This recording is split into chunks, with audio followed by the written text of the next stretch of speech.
ಸರ್ವಶಕ್ತನಾದಂಥ ದೇವರ ಮಧುರ ನಾಮಕ್ಕೆ ಕೋಟಿ ಕೋಟಿ ಸ್ತೋತ್ರಗಳನ್ನ ಸಲ್ಲಿಸುತ್ತಾ ಬೆಳಗಿನ ಜಾವದಲ್ಲಿ ಎಚ್ಚರವಾಗಿದ್ದು ಪ್ರಾರ್ಥಿಸಿ ಕಾರ್ಯಕ್ರಮದಲ್ಲಿ ಹಸಿರಾಗಿ ಕೂಡಿ ಬಂದಿರುವಂತಹ ದೇವ ಮಂದಿಗೆ, ದೇವರ ಸಭೆಗೆ, ಹಿರಿಯರಿಗೆ ನಮ್ಮ ರಕ್ಷಕನು ಒಡೆಯನು ಆಗಿರುವಂತಹ ಯೇಸು ಕ್ರಿಸ್ತನ ಮಧುರ ನಾಮದಲ್ಲಿ ಹೃತ್ಪೂರ್ವಕವಾಗಿ ಸ್ವಾಗತವನ್ನು ಕೋರುವಂತನಾಗಿದ್ದೇನೆ. ಕರ್ತನು ನಮ್ಮನ್ನು ಆಶೀರ್ವಾದ ಮಾಡಲಿ.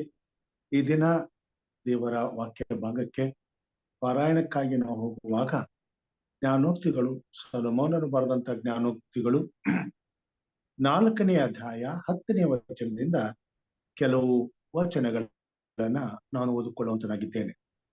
4ನೇ ಅಧ್ಯಾಯ 10ರಿಂದ 19 ವಚನಗಳ ತನಕ. ಕಂದ, ಆಲಿಸಿ ನನ್ನ ಮಾತುಗಳನ್ನು ಕೇಳು. ಕೇಳಿದರೆ ನಿನ್ನ ಜೀವಮಾನದ ಹೊರಸುಗಳು ಹೆಚ್ಚುವವು. ನಾನು ಜ್ಞಾನ ಮಾರ್ಗವನ್ನು ಉಪದೇಶಿಸಿ ಧರ್ಮ ಮಾರ್ಗದಲ್ಲಿ ನಿನ್ನನ್ನು ನಡೆಸುವೆನು. ನೀನು ನಡೆಯುವಾಗ ನಿನ್ನ ಹೆಜ್ಜೆಗೆ ಇಕ್ಕಟ್ಟಾಗದು, ಓಡಿದರೆ ಮುಗ್ಗರಿಸುವುದಿಲ್ಲ.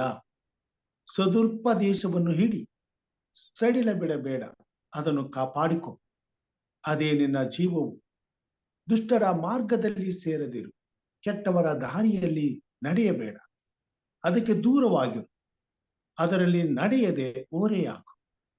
ಮುಂದೆ ಮುಂದೆ ನಡೆ, ಕೇಡು ಮಾಡದಿದ್ದರೆ ಅವರಿಗೆ ನಿದ್ರೆ ಹತ್ತದು. ಯಾರನ್ನಾದರೂ ಎಡವಿ ಬೀಳಿಸದಿದ್ದರೆ ಅವರಿಗೆ ನಿದ್ರೆಗೆ ಭಂಗವಾಗುವುದು. ದುಷ್ಟತನವೇ ಅವರ ಅನ್ನ, ಬಲಾತ್ಕಾರವೇ ಅವರ ದ್ರಾಕ್ಷಾರಸ ಪಾನ. ನೀತಿವಂತರ ಮಾರ್ಗವು ಮಧ್ಯಾಹ್ನದವರೆಗೂ ಹೆಚ್ಚುತ್ತಾ ಬರುವ ಬೆಳಕಿನಂತಿದೆ. ದುಷ್ಟರ ಮಾರ್ಗವು ಕತ್ತಲಿ ನಿಂತಿದೆ. ತಾವು ಯಾವುದಕ್ಕೆ ಎಡವಿ ಬಿದ್ದೆವೆಂದು ಅವರಿಗೆ ಗೊತ್ತಾಗದು. ದೇವರ ವಾಕ್ಯ ಭಾಗವನ್ನ ಆಶೀರ್ವಾದ ಮಾಡಲಿ. ನಮ್ಮ ಮಧ್ಯದಲ್ಲಿ ಹಿರಿಯರಾದಂತಹ ಪ್ರೇಮ ಸರ್ ಅವರಿದ್ದಾರೆ. ಅವರು ನಮ್ಮನ್ನ ಪ್ರಾರ್ಥನೆಯಲ್ಲಿ ನಡೆಸಬೇಕೆಂಬುದಾಗಿ ಕೇಳ್ಕೊಳ್ತೇನೆ. Let us pray. Our gracious Heavenly Father, we thank you once again, my Lord, for giving us one more opportunity, Lord, to come to your feet early in the morning, yes, to hear your voice, my Lord, and to hear your words, your servant, Pastor Ambrose and his family, my Lord. Lord, we thank you for the countless blessings we have received from you, my Lord. And Lord, we submit ourselves as we have born here, my Lord, to worship you, to be with you, my Lord, for a while, to spend some time with you, my Lord. Please be with us. Bless us, my Lord. Please open our hearts and our ears, my Lord, to accept your words and to use your words in our day-to-day life. As we have now heard and read the scriptures, my Lord, that we have to give our ear to your voice and to your words, my Lord, so that we shall be in the day and not in dark. So, Lord, please bless this words, my Lord, and help us to understand the words that is being shared by servant now. I submit myself and the entire congregation, my Lord, especially Pastor Ambrose, to your mighty hands, Lord, and I pray in the precious name of Jesus Christ. Amen. Amen. ಪ್ರಾರ್ಥನೆಗಾಗಿ ಹಿರಿಯರಾದಂತ Prema sir ಅವರಿಗೆ ನಾನು ವಂದನೆಗಳನ್ನ ಸಲ್ಲಿಸ್ತೇನೆ. ಈ ಬೆಳಗಿನ ಜಾವದಲ್ಲಿ ಕರ್ತನನ್ನು ಸ್ತುತಿಸಲು 399ನೇ ಕೀರ್ತನೆಗಳನ್ನು ಹಾಡಿಕೊಳ್ಳೋಣ. 399ನೇ ಕೀರ್ತನೆ. ಯೇಸು ನನ್ನ ಬಾಳಿಗೆ ಬೆಳಕಾದ, ನನಗೆಷ್ಟೋ ಆನಂದ. ಯೇಸು ನನ್ನ ಬಾಳಿಗೆ ಬೆಳಕಾದ, ನನಗೆಷ್ಟೋ ಆನಂದ. ಯೇಸು ನನ್ನ ಬಾಳಿಗೆ ಬೆಳಕಾದ, ನನಗೆಷ್ಟೋ ಆನಂದ. ಈ ಲೋಕವನಿ ಸೃಷ್ಟಿಸಿ ಸರ್ವ ಸಂಪತ್ತು ನನಗೆ ಕೊಟ್ಟೆ. ಈ ಲೋಕವನಿ ಸೃಷ್ಟಿಸಿ ಸರ್ವ ಸಂಪತ್ತು ನನಗೆ ಕೊಟ್ಟೆ. ಮಗ ತಪ್ಪಿ ಹೋದ ನನ್ನ ನಿನ್ನ ಪ್ರೀತಿಯು ಸೆಳೆದುಕೊಂಡೆ.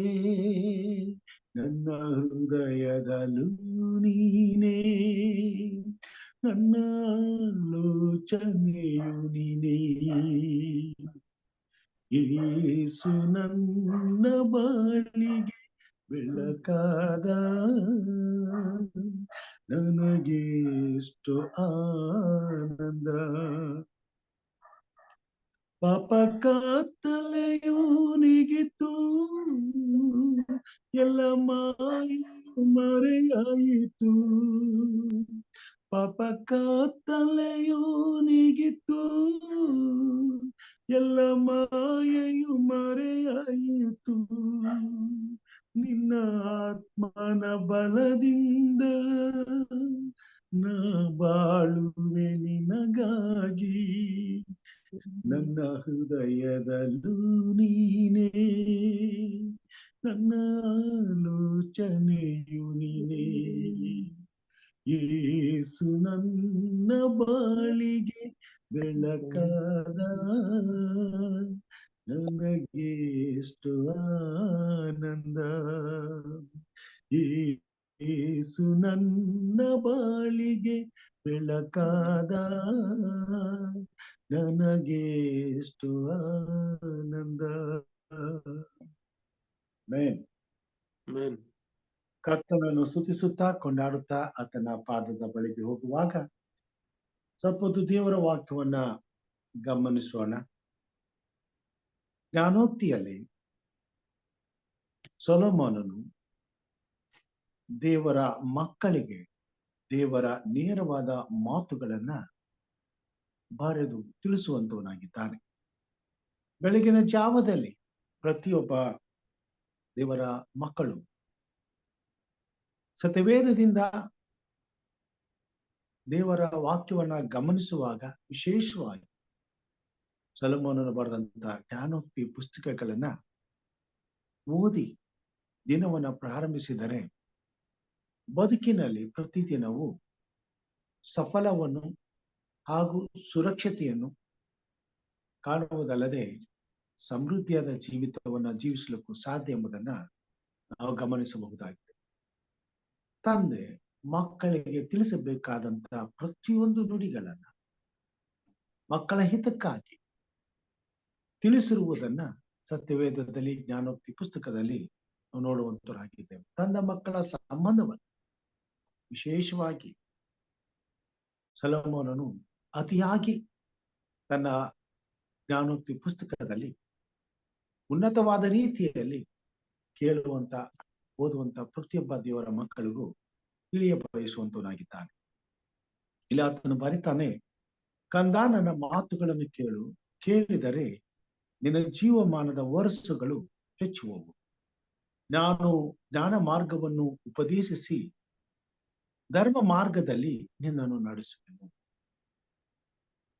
ತಂದೆ ತಾಯಿಗಳ ಬಹಳ ಪ್ರಾಮುಖ್ಯವಾದಂತ ಕರ್ತವ್ಯವನ್ನ ಸೊಲೊಮೋನನು ತಿಳಿಸ್ತಾನೆ.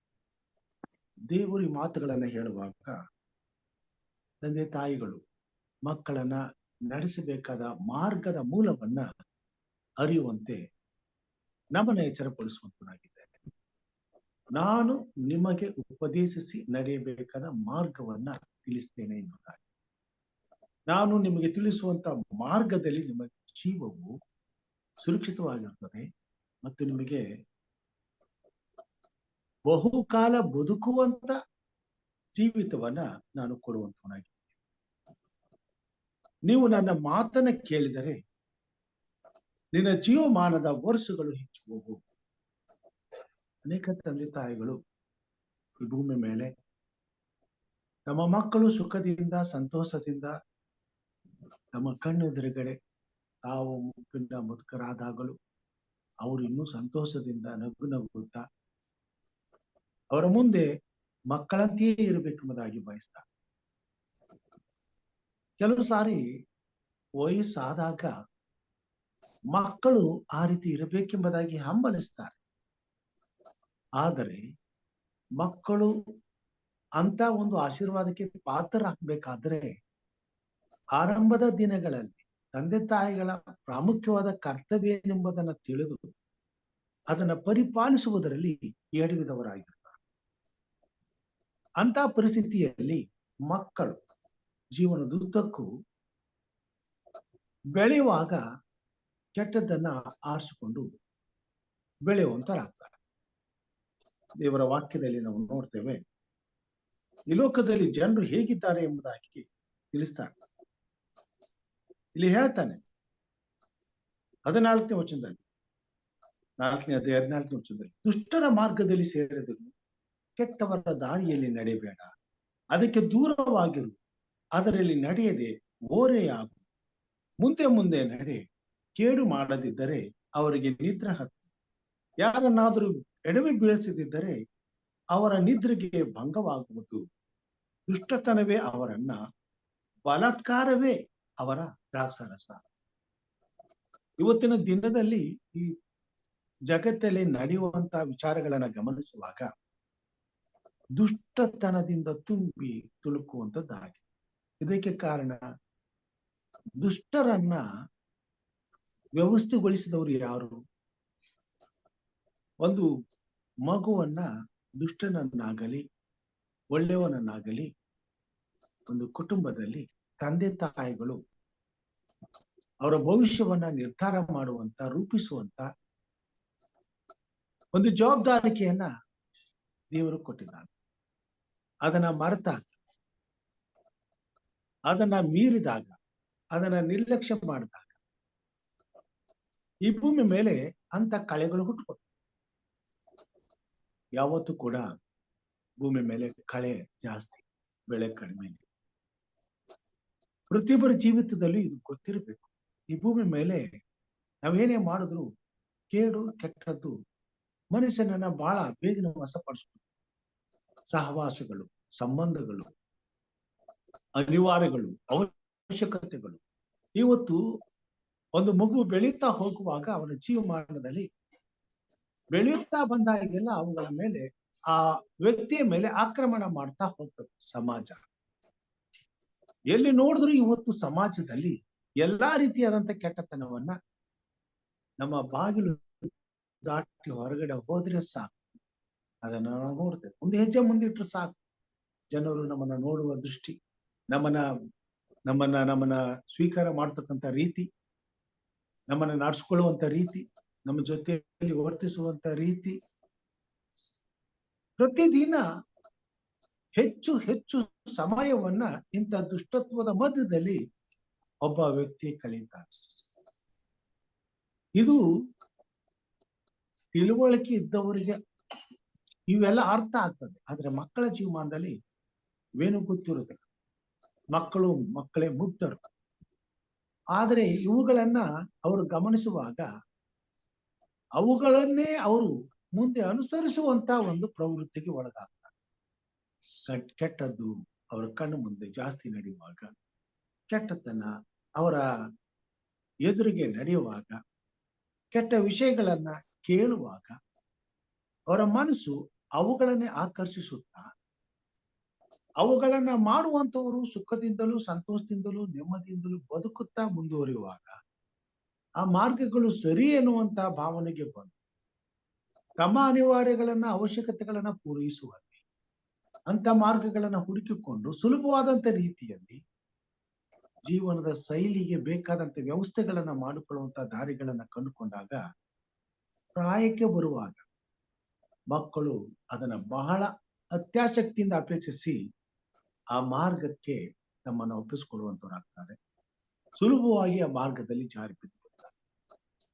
ಒಂದು ಸಾರಿ ಗೊತ್ತೋ ಗೊತ್ತಿಲ್ಲದೆ ಒಂದು ಮಗುವು, ಒಬ್ಬ ವ್ಯಕ್ತಿ ದುಶ್ಚಟಕ್ಕೆ ಬಲಿಯಾದರೆ ಅದನ್ನ ತಂದೆ ತಾಯಿಗಳು ಗಮನಿಸದೆ ಹೋದರೆ, ತಕ್ಕ ಸಮಯದಲ್ಲಿ ಎಚ್ಚರಿಸಿ ಅವುಗಳ ವಿಷಯದಲ್ಲಿ ಅವರನ್ನ ಸರಿಪಡಿಸದೆ ಹೋದರೆ, ಆರಂಭದಲ್ಲಿಯೇ ಅದನ್ನ ಅಂತ್ಯಗೊಳಿಸದೆ ಹೋದರೆ ಸ್ವಲ್ಪ ದೂರ ಪ್ರಯಾಣ ಮಾಡಿದ ಮೇಲೆ ಅವರನ್ನ ಹಿಂದಕ್ಕೆ ತರ್ತಕ್ಕಂಥದ್ದು ಕಷ್ಟ ಸಾಧ್ಯ. ಕೆಲವು ಸಾರಿ ಸಾಧ್ಯವೇ ಆಗೋದಿಲ್ಲ. ಅವರ ಭವಿಷ್ಯ ಅಂತ್ಯದಲ್ಲಿ ಬಹಳ ದುಷ್ಟಕರವಾದಂತ ದುರಂತವಾಗಿ ಸಂಭವಿಸುವ ಮಟ್ಟಿಗೂ ಅದನ್ನ ಅವರು ಪ್ರೀತಿಸ್ತಲೇ ಹೋಗ್ತಾರೆ. ಅದನ್ನ ತಂದೆ ತಾಯಿಗಳು ಒಂದೊಂದು ದಿವಸ ಕಣ್ಣಾರೆ ನೋಡ್ತಾರೆ, ಅನುಭವಿಸ್ತಾರೆ, ಆವಾಗ ಪಶ್ಚಾತ್ತಾಪ ಪಡ್ತಾರೆ. ಆದ್ರೆ ಆವಾಗ ಅದರಿಂದ ಯಾವ ಪ್ರಯೋಜನಕ್ಕೂ ಬರಲಾರದು. ಆದರೆ ಯಾವ ತಂದೆ ತಾಯಿಗಳು ನಿಜವಾಗಿಯೂ ಮಕ್ಕಳ ಜೀವಿತದಲ್ಲಿ ಉತ್ತಮವಾದಂತ ಬೆಲೆಯ ಪಾತ್ರದವನ್ನ ವಹಿಸ್ತಾರೆ, ಅಂತ ಮಕ್ಕಳು ಆರಂಭದಲ್ಲಿಯೇ ಮಕ್ಕಳ ಹೆಜ್ಜೆಯನ್ನು ಗಮನಿಸ್ತಾರೆ. ಅವರ ಭವಿಷ್ಯಕ್ಕೆ ಉತ್ತಮವಾದ ಮಾರ್ಗಗಳನ್ನ ಕಲಿಸಿಕೊಟ್ಟು ಒಳ್ಳೆಯ ಸನಾತನ ಜೀವಿತವನ್ನ ಅವರಿಗೆ ಬೋಧಿಸುತ್ತಾ ಪ್ರತಿ ಹೆಜ್ಜೆಯಲ್ಲಿ ಅವರ ಮಾರ್ಗಗಳನ್ನು ಸರಿಪಡಿಸುತ್ತಾ ಹೋಗ್ತಾರೆ. ಪ್ರಾಮುಖ್ಯವಾಗಿ ತಂದೆ ತಾಯಿಗಳು ನಮ್ಮ ಮಕ್ಕಳನ್ನ ಪ್ರಪ್ರಥಮವಾಗಿ ಕಲಿಸುವಂಥದ್ದು ತಂದೆಯಾದ ದೇವರಿಗೆ ಘನತೆ ಗೌರವವನ್ನ ತರುವಂತ ಭಯ ಭಕ್ತಿಯನ್ನ ಕಲಿಸುವಂಥದ್ದು. ಇವತ್ತು ಅನೇಕ ಕುಟುಂಬಗಳಲ್ಲಿ ಇದರ ಬಗ್ಗೆ ಯೋಚನೆನೇ ಇಲ್ಲ, ಅದರ ಬಗ್ಗೆ ಯಾವುದೇ ರೀತಿಯಾದಂತ ಒಂದು ಭಾವನೆನೂ ಇಲ್ಲ. ಇವತ್ತು ಜನ ಜೀವನ ಹೇಗಾಗಿದೆ ಅಂತಂದ್ರೆ ದೇವರ ಬಗ್ಗೆ, ಆರಾಧನೆ ಬಗ್ಗೆ, ದೇವರ ಗಮನದ ಬಗ್ಗೆ, ವಾಕ್ಯದ ಬಗ್ಗೆ, ತಿಳುವಳಿಕೆಗೆ ಬಗ್ಗೆ, ಮಕ್ಕಳ ಭವಿಷ್ಯಕ್ಕೆ ಅದು ಬೇಕು ಅಂತಕ್ಕಂತ ಆಲೋಚನೆಗಳು ಕೂಡ ಇಲ್ಲ. ಏನೋ ಊಟ, ಅವ್ರಿಗೆ ಬೇಕಾದ ಬಟ್ಟೆ, ಅವ್ರಿಗೇನೋ ಒಂದು ಓದು ವಿದ್ಯಾಭ್ಯಾಸ ಕೊಟ್ಟೆ, ಅದರ ಮೇಲೆ ಮಕ್ಕಳು ನಾವು ಕಂಡಂತ ಕನಸುಗಳನ್ನೆಲ್ಲ ಮುಂದೆ ನೆನಸು ಮಾಡ್ಕೊಳ್ಳಿಕ್ಕೆ ಬೇಕಾದಂತ ರೀತಿಯಲ್ಲಿ ಬೆಳೀತಾರೆ ಎಂಬುದಾಗಿ ನಾವು ನಂಬ್ಕೊಂಡ್ಬಿಟ್ಟು ಇಲ್ಲ.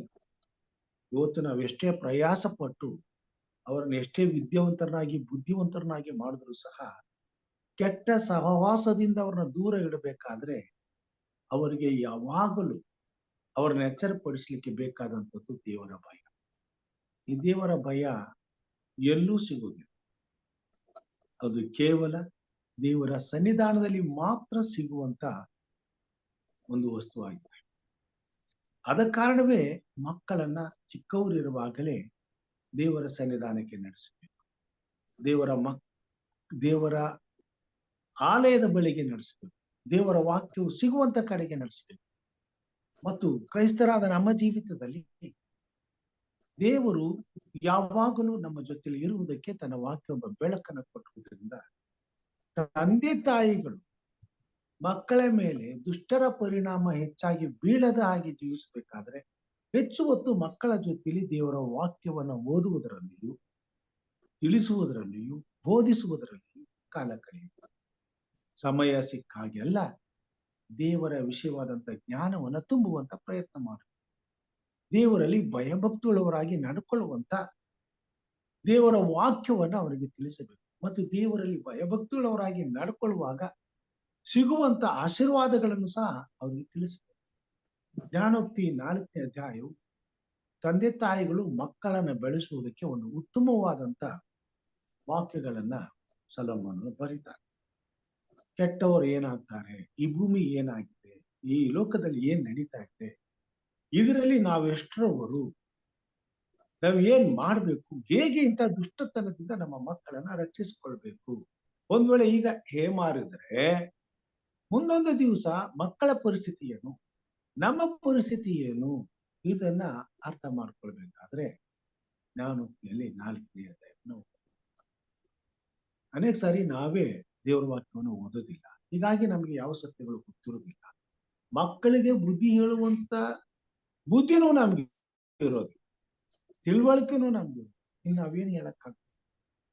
ಅದಕ್ಕಾಗಿಯೇ ತಂದೆ ತಾಯಿಗಳು ಸಹ ದೇವರಲ್ಲಿ ಭಯ ಭಕ್ತಿಯುಳ್ಳವರಾಗಿ ಯೆಶಾಯನು ಬರೀತಾನೆ, 1ನೇ ಅಧ್ಯಾಯದಲ್ಲಿ ಈ ಮಾತುಗಳನ್ನ ತಿಳಿಸ್ತಾನೆ. 1ನೇ ವಚನದಲ್ಲಿ 2ನೇ ವಚನದಲ್ಲಿ ಓದೋಣ. ಆಕಾಶ ಮಂಡಲವೇ ಆಲಿಸು, ಭೂಮಂಡಲವೇ ಕೇಳು, ಯೆಹೋವನು ಮಾತಾಡುತ್ತಿದ್ದಾನೆ. ನಾನು ಸಾಕಿ ಸಲಹಿದ ಮಕ್ಕಳೇ ನನಗೆ ದ್ರೋಹ ಮಾಡಿದ್ದಾರೆ. ಎತ್ತು ಯಜಮಾನನನ್ನು ಕತ್ತೆ ಒಡೆಯನ ಕೊಟ್ಟಿಗೆಯನ್ನು ಗೋದಲೆಯನ್ನು ತಿಳಿದಿರುವ ಇಸ್ರೇಲ್ ಜನರಿಗೂ ತಿಳುವಳಿಕೆ ಇಲ್ಲ, ನನ್ನ ಪ್ರಜೆಯು ಆಲೋಚಿಸುವುದಿಲ್ಲ. ಇದು ತಂದೆ ತಾಯಿಗಳಿಗೆ ಹೇಳೋ ಮಾತು, ಬೆಳೆದು ದೊಡ್ಡವರಿಗೆ ಹೇಳುವಂತ ಮಾತು. ನಮ್ಮ ಮಕ್ಕಳು ನಮಗೆ ಬೆಲೆ ಬಾಳುವಂತ, ಘನತೆ ಗೌರವವನ್ನು ಕೊಡುವಂತ, ನಮ್ಮನ್ನು ಸನ್ಮಾನಿಸುವಂತ ಜೀವಿತವನ್ನು ಅವ್ರು ಆರಿಸ್ಕೊಳ್ಬೇಕಾದ್ರೆ ನಮ್ಮನ್ನು ಸೃಷ್ಟಿಸಿದಂತ ತಂದೆಯಾದ ದೇವರಿಗೆ ಮಾನವನ್ನ ಸಲ್ಲಿಸಬೇಕಾದದ್ದು ನಮ್ಮ ಕರ್ತವ್ಯ. ನಮ್ಮ ಮಕ್ಕಳು ನಮ್ಮನ್ನ ಅನುಸರಿಸ್ತಾರೆ, ನಮ್ಮ ಜೊತೆಯಲ್ಲಿ ಇದ್ದುಕೊಂಡು ನಮ್ಮನ್ನ ಅವರು ದಿನನಿತ್ಯವೂ ಗಮನಿಸ್ತಾರೆ. ನಾವು ಹೇಗ್ ನಡ್ಕೊಳ್ತೇವೆ, ನಾವು ಏನ್ ಮಾಡ್ತೀವಿ, ನಮ್ಮ ಪ್ರಾಮುಖ್ಯತೆ ಏನು, ನಮ್ಮ ಆದ್ಯತೆ ಏನು, ನಮ್ಮ ಆಲೋಚನೆ ಏನು, ನಮ್ಮ ಇಷ್ಟ ಏನು, ಇದೆಲ್ಲವನ್ನ ಅವ್ರು ಅರ್ಥ ಮಾಡ್ಕೊಳ್ತಾರೆ. ಸೊ ನಾವು ಯಾವ ರೀತಿಯಲ್ಲಿ ಬೆಳಗಾದಾಗಿಂದ ಸಾಯಂಕಾಲ ತನಕ ಅವ್ರ ಎದುರುಗಡೆ ವರ್ತಿಸ್ತೇವೆ, ಅವೆಲ್ಲವೂ ಅವರ ಜೀವಮಾನದಲ್ಲಿ ಫಲಿತಾಂಶಗಳನ್ನ ನೀಡ್ತಾ ಹೋಗ್ತವೆ. ಯಾವ ತಂದೆ ತಾಯಿಗಳು ಪ್ರಾರ್ಥನೆ ಪೂರ್ವಕವಾಗಿ ಪ್ರಾರಂಭಿಸಿ ದೇವರ ವಾಕ್ಯವನ್ನ ಓದಿ ಮಕ್ಕಳ ಜೊತೆಯಲ್ಲಿ ಪ್ರಾರ್ಥಿಸಿ ಅವರಿಗೆ ದೇವರ ವಾಕ್ಯವನ್ನ ತಿಳಿಸಿ ದಿನನಿತ್ಯದ ಕಾರ್ಯಗಳನ್ನ ಪ್ರಾರಂಭಿಸಿ ಮಕ್ಕಳನ್ನ ಹೆಚ್ಚಿನ ರೀತಿಯಲ್ಲಿ ದೇವರ ಭಯಭಕ್ತಿಗೆ ಒಡಂಬಡಿಸುತ್ತಾ ದಿನನಿತ್ಯವೂ ಅವರ ಜೀವಿತವನ್ನ ಮುಂದುವರಿಸ್ತಾರೆ. ಆ ಮಕ್ಕಳ ಆದ್ಯತೆ, ಅವರ ಭವಿಷ್ಯ ನಿಜಕ್ಕೂ ತಂದೆ ತಾಯಿಗಳಿಗೆ ಇಚ್ಛೆಗೆ ಮೇರೆಗೆ ರೂಪಿತವಾಗುವಂತದ್ದಾಗಿದೆ. ಸ್ವಾಮಿ ಹೇಳ್ತಾನೆ, ನನ್ನ ಪ್ರಜೆಗಳಿಗೆ ಬುದ್ಧಿ ಇಲ್ಲ, ತಿಳುವಳಿಕೆ ಇಲ್ಲ, ನನ್ನನ್ನ ಧಿಕ್ಕರಿಸಿದ್ದಾರೆ. ಎತ್ತುಗಳು ಕತ್ತೆಗಳು ತಮ್ಮ ಒಡೆಯನ ಗೋದಲಿಗೆ ಹೋಗಿ ಸೇರ್ಕೊಳ್ತಾರೆ, ಆದ್ರೆ ಇವ್ರಿಗೆ ನಾನು ಅವ್ರ ಜೊತೆಲಿ ಇದ್ದೇನೆ ಅಂತಕ್ಕಂಥ ಅರಿವೇ ಇಲ್ಲ, ನನ್ನ ಬಗ್ಗೆ ತಿಳುವಳಿಕೆನೇ ಇಲ್ಲ, ನನ್ನ ಬಗ್ಗೆ ಯಾವ ರೀತಿಯಾದಂತ ಆಲೋಚನೆ ಗಮನ ಇಲ್ಲ, ನನ್ನ ಬಳಿಗೆ ಬರಬೇಕು ಅನ್ನೋದು ಅವರಿಗೆ ಯೋಚನೆನೇ ಇಲ್ಲ. ನಾವು ದೇವರನ್ನ ಪ್ರೀತಿಸ್ತೇವೆ, ಆದ್ರೆ ಗೌರವಿಸುತ್ತೇವೆ. ಪ್ರೀತಿಸ್ತೇವೆ ಅಂದ್ರೆ ಎಲ್ಲೋ ಒಂದ್ ಜಾಗದಲ್ಲಿ ಕುತ್ಕೊಂಡು ನಮ್ಮ ಮನ್ಸಿಗೆ ಬಂದಾಗ ಯಾವತ್ತೋ ಒಂದ್ ದಿವಸ ಪ್ರಾರ್ಥನೆ ಮಾಡ್ತೇವೆ, ಯೋಚನೆ ಮಾಡ್ತೇವೆ, ಆ ದೇವರಿಗೆ ನಾವು ಕೊಂಡಾಟಗಳನ್ನು ಸಲ್ಲಿಸ್ತೇವೆ ಮನಸ್ಸಿಗೆ ಬಂದಾಗ. ಆದರಿಗೆ ದೇವರಿಗೆ ಸಲ್ಲಿಸಬೇಕಾದಂತ ಕ್ರಮವಾದ ಭಯಭಕ್ತಿಯನ್ನ ಕಲಿಸುವಲ್ಲಿ ನಾವು ಯಾವುದೇ ರೀತಿಯಾದಂತ ಗಮನ ಹರಿಸುವುದಿಲ್ಲ. ಅದರಿಂದ ಸಿಗುವಂತ ಉನ್ನತವಾದಂತ ಆಶೀರ್ವಾದಗಳ ಬೆಲೆಯನ್ನ ನಾವು ತಿಳ್ಕೊ. ಮಕ್ಕಳಿಗೆ ಅದನ್ನ ನಾವು ಒದಗಿಸ್ಕೊಡ್ಬೇಕಾದ್ರೆ ಮೊದಲು ನಾವು ಅದನ್ನ ಅನುಭವಿಸ್ಬೇಕು. ನಮ್ಮ ಜೀವಿತದ ಶೈಲಿ ಆಗಿರ್ಬೇಕು. ಇದನ್ನ ನಾವು ನಮ್ಮ ಜೀವಿತದ ಶೈಲಿಗಳನ್ನಾಗಿ ರೂಪಿಸಿಕೊಂಡಾಗ ನಮಗರಿವಿಲ್ಲದೆ ಮಕ್ಕಳು ಅವುಗಳನ್ನ ಕಲಿತಾರೆ, ಅರ್ಥ ಮಾಡ್ಕೊಳ್ತಾರೆ. ನಾವು ಯಾವ ಹೆಚ್ಚಿನ ಪ್ರಯಾಸವನ್ನ ಹಾಕದೆ ಹೋದ್ರು ಒಂದು ವೇಳೆ ನಾವು ಅವರನ್ನ ಸರಿಯಾದ ರೀತಿಯಲ್ಲಿ ನಡೆಸುವಂತ ಅವಶ್ಯಕತೆಗಳಲ್ಲಿ ನಮ್ಮ ಭಾರ, ನಮ್ಮ ಜೀವನ ಶೈಲಿ ಅವ್ರಿಗೆ ಇನ್ನೂ ಹೆಚ್ಚಿನ ರೀತಿಯಲ್ಲಿ ಆಸರೆ ಆಗ್ತದೆ, ನಮಗೆ ಕಡಿಮೆ ಭಾರ ಆಗ್ತದೆ ಅವರನ್ನ ಸರಿಯಾದ ಮಾರ್ಗದಲ್ಲಿ. ಅರ್ಧ ನಾವು ನಡ್ಕೊಳ್ಳುವ ರೀತಿಯಲ್ಲಿ ಅವರು ಕಲ್ತ್ಕೊಳ್ತಾರೆ, ಇನ್ನು ಅರ್ಧ ನಾವು ಹೇಳುವಂತ ದೇವರ ವಾಕ್ಯದ ಮುಖಾಂತರವಾಗಿ ಅವರಿಗೆ ದೇವರ ಸನ್ನಿಧಾನಕ್ಕೆ ಸೇರಲು ಬರಲು ಬೇಕಾದಂತ ಅನುಕೂಲಗಳನ್ನ ವ್ಯವಸ್ಥೆಗಳನ್ನ ಮಾಡುವಲ್ಲಿ ಅವರು ಪಡ್ಕೊಳ್ತಾರೆ. ಇವೆರಡು ಬಹಳ ಪ್ರಾಮುಖ್ಯ. ನಾವು ಅವರಿಗೆ ಮಾದರಿಯಾಗಿರ್ಬೇಕು. ಸದುಪದೇಶವು ಕೊರತೆಯಾಗದಂತೆ ಅವ್ರಿಗೆ ಯಾವತ್ತು ಸಿಗುವ ಹಾಗೆ ನಾವು ಕಾರ್ಯ ಮಾಡ್ತೀವಿ. ದೇವರ ವಾಕ್ಯದಲ್ಲಿ ನಾವು ನೋಡ್ತೇವೆ,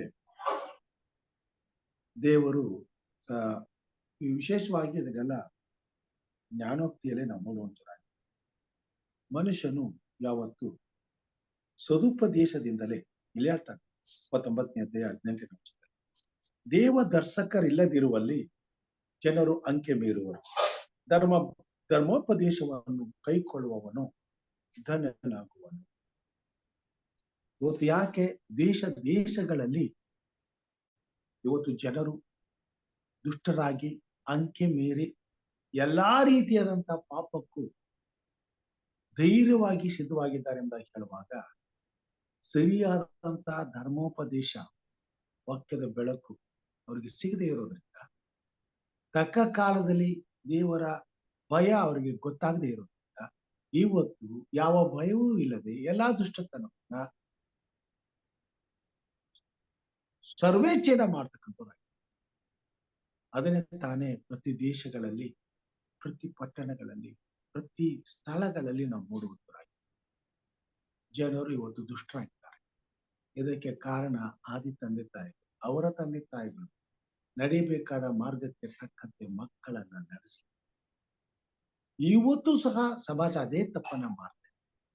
ಮಕ್ಕಳ ಮೇಲೆ ಯಾವುದೇ ಕಾಳಜಿ ಇಲ್ಲ, ಮಕ್ಕಳಿಗೆ ತಿಳಿಸಬೇಕಾದಂತ ಸದುಪದೇಶದ ವ್ಯವಸ್ಥೆ ಇಲ್ಲ, ದೇವರ ಭಯವನ್ನ ಕಲಿಸುವಂತ ಆಲೋಚನೆ ಇಲ್ಲ. ಪ್ರಾಣಿ ಪಕ್ಷಿಗಳು ಬದುಕುವ ಹಾಗೆ ಬದುಕ್ತಾರೆ.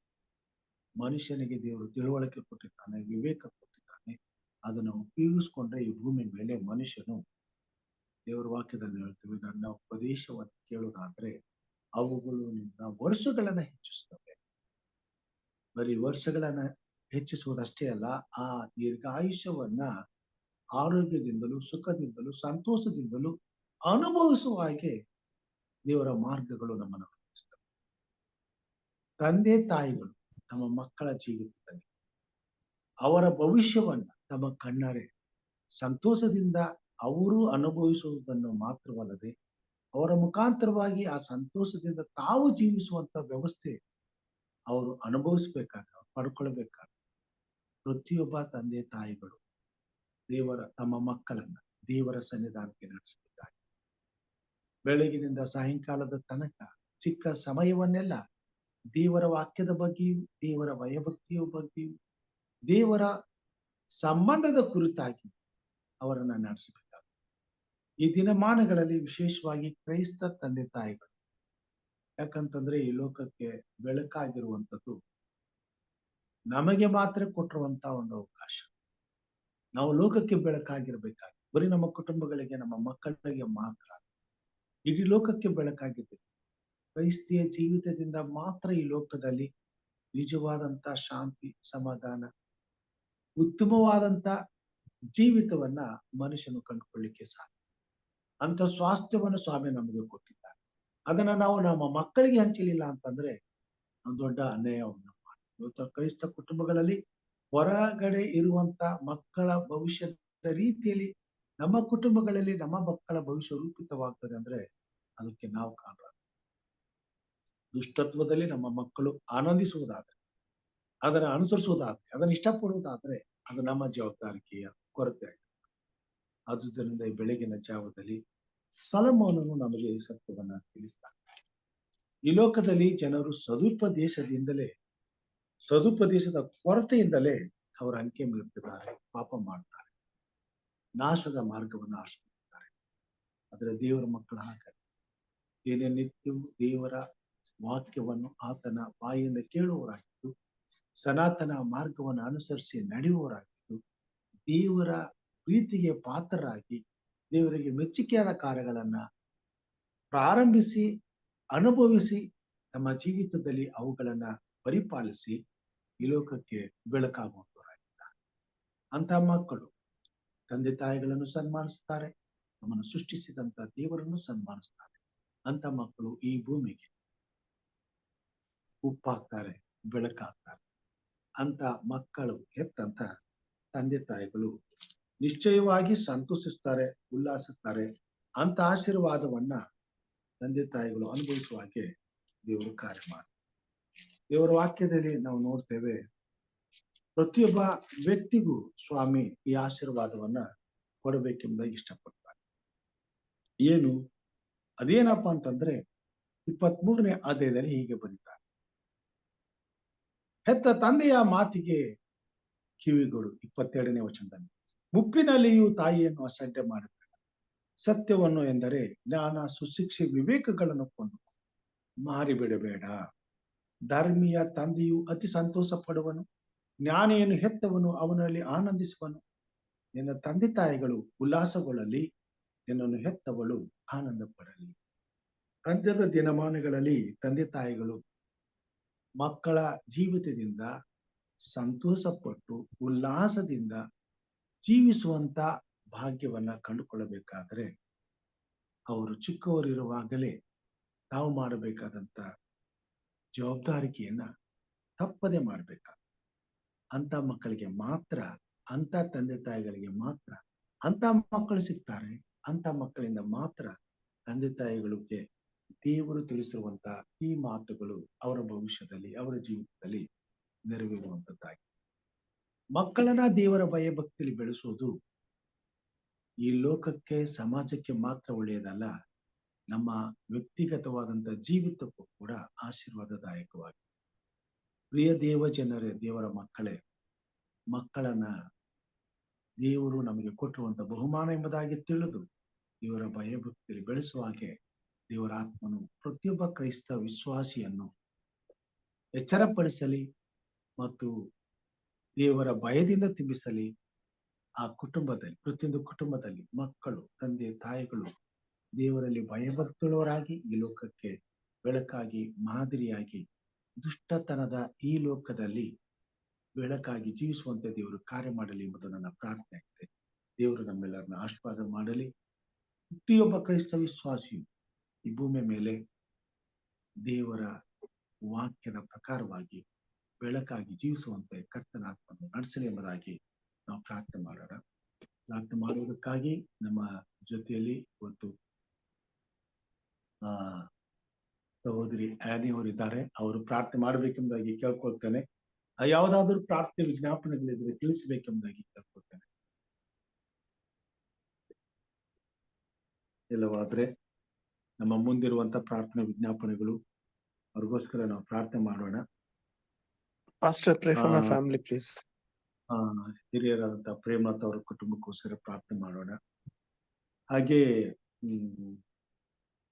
ಸಹೋದರಿ ರಾಜೇಶ್ವರಿ ಅವರ ಕುಟುಂಬಕ್ಕೆ ಪ್ರಾರ್ಥನೆ ಮಾಡೋಣ ಮತ್ತು ಮಾಲೂರು ಮುನೀಶ್ ಅವ್ರಿಗೋಸ್ಕರ ಪ್ರಾರ್ಥನೆ ಮಾಡೋಣ. ಸಹೋದರಿ ನಿರ್ಮಲಾ ಫ್ರಾನ್ಸಿಸ್ ಅವ್ರಿಗೋಸ್ಕರ ಪ್ರಾರ್ಥನೆ ಮಾಡೋಣ. ಹಾಗೂ ನನಗೋಸ್ಕರನೂ ಪ್ರಾರ್ಥನೆ ಮಾಡ್ರಿ. ಸೇವೆಯಲ್ಲಿ ಸಮಸ್ಯೆಗಳು, ತೊಂದರೆಗಳು, ಶೋಧನೆಗಳು ಬರದ ಹಾಗೆ ಆರೋಗ್ಯದಿಂದ, ಸಮಾಧಾನದಿಂದ ಸೇವೆ ಮಾಡ್ಲಿಕ್ಕೆ ದೇವರು ಎಲ್ಲ ಕೃಪೆಯನ್ನ ನೀಡ್ಲಿ, ಅನುಕೂಲಗಳನ್ನ ಒದಗಿಸ್ಕೊಡ್ಲಿ. ಈ ಸೇವೆಯನ್ನು ಮುಂದುವರ್ಸ್ಕೊಂಡು ಹೋಗ್ಲಿಕ್ಕೆ ಬೇಕಾದಂತ ಸಾಮರ್ಥ್ಯವನ್ನ ಕೊಡ್ಲಿ. ಎಲ್ಲರ ಸಹಕಾರ ಸಿಗಲಿ. ಈ ಕಾರ್ಯಕ್ರಮಗಳು ಇನ್ನೂ ಹೆಚ್ಚಿನ ರೀತಿಯಲ್ಲಿ ಅಭಿವೃದ್ಧಿ ಹೊಂದಿ ದೇವರಿಗೆ ಮಹಿಮೆಯನ್ನ ತರುವುದರಲ್ಲಿ ದೇವರು ಕಾರ್ಯ ಮಾಡ್ಲಿ ಎಂಬುದಾಗಿ ಪ್ರಾರ್ಥಿಸಬೇಕು ಎಂಬುದಾಗಿ ಕೇಳ್ಕೊಂಡು ಸಹೋದರಿ ಆನಿ ಅವರು ಪ್ರಾರ್ಥನೆ. Thank you, Uncle. Let's pray. Our most gracious, loving Heavenly Father, thank you, Lord, for this wonderful time and hour that you blessed us to come before thy presence. Thank you, Father, for adding another day in our life. Thank you, Lord, for waking us this beautiful morning to come before thy presence, to thank you, to praise you, to be grateful for all the blessings that you have done in our life, Father. Lord, thank you, Lord, for the wonderful message that you gave to us through your Son, Lord. Help that message to get into our hearts and teach our children to be God-fearing, to be obedient, to put the Lord first in their life, oh Father. We desire for every children with God-fearing, with obedience and long life, oh Father. Help them to be respectful to the parents. Help them to know that they've been born in mother's womb for 9 months. Help them to respect them for bringing them into this world. And help them to be reverent to their parents and the Lord up above in Lord. We rebuke the spirit of rebellion for every parent to be an example in front of the children, Lord. Enrich their communication skills, Father, so that they would be able to resolve the conflicts. Give them the patience, give them the time to support the children and the child through the difficulty times. Help them to know that they are part of this world. Help them to be light to the world. And let every parent understand that children are a blessed thing, but help them to walk in the right way, the right path, Father. You are the God of all comforts. We pray for every parent and every children in our family, Father. Grant them wisdom, patience, and strength. Help them to lead by example, to nutrition and guides with love and compassion, Father.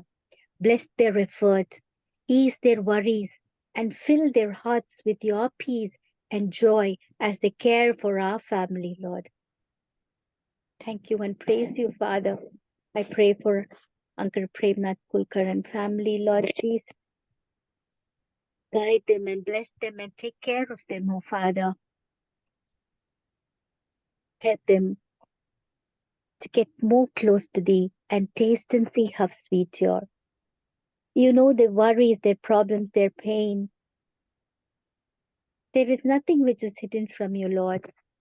Bless them, their family abundantly. Touch each and every one of them and guide them according to thine will and thine plan. Bless them with good health. Protect them from going out and coming in, Lord Jesus. I pray for Uncle Lokesh and family too. Bless them and guide them throughout through your blessings and grace and lead them, Father. Thine will be done, Lord Jesus. Father in heaven, we're all gathered here as a family.